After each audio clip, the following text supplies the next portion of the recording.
Hello everyone, it's Brett here, Lionheart84. So I'm going to pick the few Kapow Chilean guavas left on my plants. It looks to me like I think I've left them too late. I think quite a few have dropped off and rotted because I've left them too long, and quite a few have been grabbed by birds or other animals. I'm pretty sure these are, if not ripe, then past ripe. So I thought I might as well pick the ones that are on here, give them a quick wash, do a tasting for you. I said there's not many, would have been a lot more, but I think I've left them too late. I'm sure the birds, looking at the stalks here, birds have been eating them, but I can also see a couple on the, there's also a couple on the floor as well, all near the bottom of the plant. So we're only going to get a mouthful, but I will be able to give them a wash and do a tasting on them. So I'll come back to you in the second part of the video, get this done before it rains on me. See you in a moment. Well, I left it far too late to pick them. I should have picked these a week or so ago. There were dozens of Kapow, and that's all that was left that hadn't rotted or fallen off or been nabbed by birds or rodents. However, there were quite a lot of the Villarica strawberries, so I'm going to wash both of these in a short while, and we'll just do a bit of a tasting of them, and I'll give you my personal opinion of Chilean guavas, which may not impress some people who really are devoted to them. I'm not that impressed by them, but I'll taste these and see what I think about the flavour, the texture, the bits, green bits on them, and also I have some, as I like to court controversy, I've got some thoughts about the what I consider to be an old wives' tale or an urban myth about Queen Victoria, so you can see what my opinions are. I'll catch up with you in the next part of the video. Okay, so here we go, Chilean guavas. So I thought we'd have a look first at the Villarica strawberry. This is a smaller fruit than the Kapow. Here is a Kapow and here's a Villarica strawberry. Now this is a younger plant. It's only its first year, it's fruited, it had a lot of fruits on it, so it's quite possible that as the plant gets bigger, the fruits will get bigger, because even with Kapow, they have a tendency in the first year or so to produce smaller fruits, and obviously as the plant gets stronger, the quantity of fruits goes up and the size tends to go up. I mean, to be fair, they're very consistent. All of the fruits are the same sort of size on the Kapow. But you will see that the Villarica strawberry is a much darker red colour. Now, whether or not it gets its name, the varietal name, from the fact that the fruit is more strawberry coloured or because people think it tastes of strawberry remains to be seen. So let's just try one of these.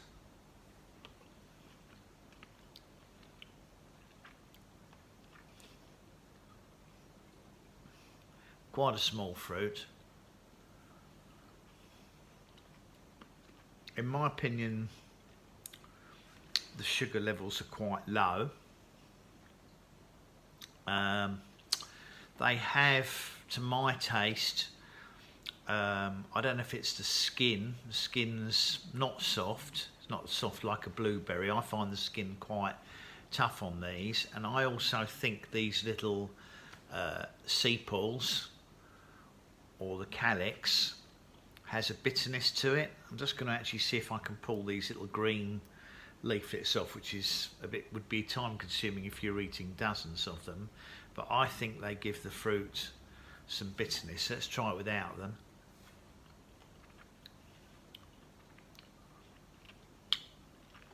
Still got some bitterness in it. So let's try a Kapow with the sepals on the ends.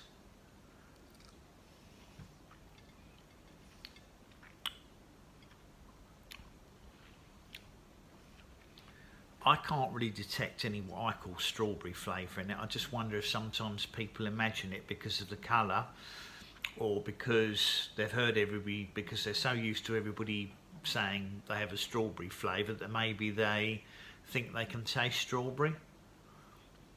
Again, my taste buds could be affected by my treatment.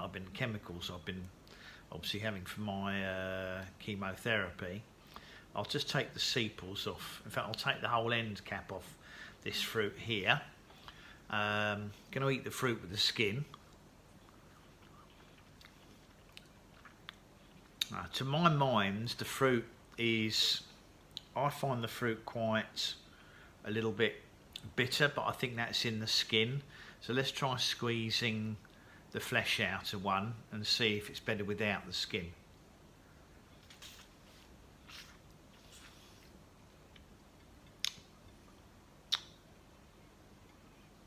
Particularly large one here. Let's eat the whole thing. Okay, so I find the fruits are a little bit, have got a bit of bitter aftertaste to them, which I think is in the green parts and the skin. I don't think it's necessarily the inside of the fruit.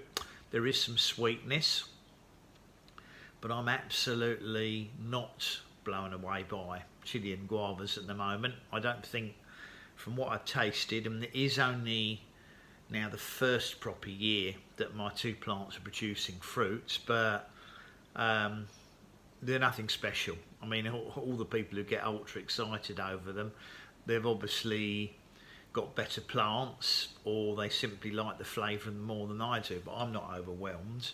Which leads me to another interesting speculation I've got, because I like to play devil's advocate. I've been doing I was trying to do a little bit of research on try and find some old historical records, because one of the things that comes up regularly in stories and videos, in articles when Chilean guavas mentions, that they love to quote that it was Queen Victoria's favourite fruit. And I've got to say, I can't find any evidence of that in older historical papers or books when I've had a look. I can't find anything, any period gardening books or cookery books of the period, from the Victorian period. So I am of the suspicion that that is an urban myth that has developed at some time in the past, has been perpetuated, and there's a number of reasons I personally think that might be the case. When you consider we're going back to Victorian times, I'm not sure when the first people may have bought samples of Chilean guava back from South America, but the first thing is they most likely would have brought back the original species type plant, which, if you grow them here, had particularly small fruits on, barely bigger than this Villarica strawberry. And I've eaten the regular Chilean guavas. I mean, could Queen Victoria really have thought that was her favourite fruit? I don't think so. Strawberries and raspberries are vastly superior, which would have been grown in large quantities in various palace gardens. Might there have been a couple of Chilean guava plants tucked away in a corner somewhere from one of her many sailing expeditions that people would have gone to South America, North America, Asia, and bought various plants and spices and interesting things back. But I would be very surprised if that small, not particularly sweet or flavoursome berry could possibly pass as being Queen Victoria's favourite fruit, bearing in mind by then they were bringing back citrus and pineapples and various other, starting to bring back mangoes and other such unusual fruits. I just can't believe that she would have plumped for those over a traditional British strawberry or raspberry, which could be grown easily here and produce delightful fruits. Peaches, obviously some of the varieties would not have existed back in Victorian times because a lot of development has been done in the last 100 years, but I can't bring myself to believe that pokey little fruit, which frankly isn't as nice as a blueberry, could possibly qualify as being a favourite fruit, but that's just me being my natural sceptical self. I like to play devil's advocate, but I have tried to find some old historical paperwork that might back up the claim, or possibly it could be another fruit that looks like a guava, but then again she probably wouldn't have known what tropical guavas were in the the Victorian period, so why would this have been given the name Chilean guava if they didn't even know what a tropical guava was? Again, that's one of the reasons that I'm very doubtful. So I will certainly eat them.